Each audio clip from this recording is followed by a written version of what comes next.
Kasi naman, kaya maabot siya ganito, inambisyon ko pang makapag-abroad. Manuel, huwag mong sisihin ang sarili mo.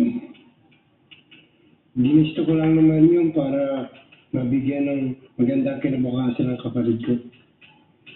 Dahil sa recruiter na yun, nasira ng lahat. Wala na.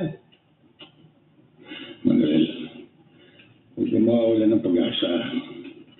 Tiyaga at sipag lang ang kailangan mo. Ang lahat ay nadadaan sa tiyaga. Siguro nga. Pero anong pagtitiyagaan ko? Maraming paraan para umasenso. Tulad ng ano?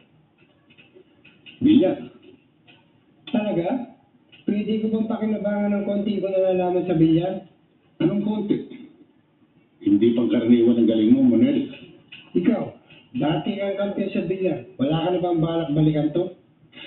Hindi na siguro dahil sa balikat ko. Pero ang sabi ng doktor, nasa isip ko lang.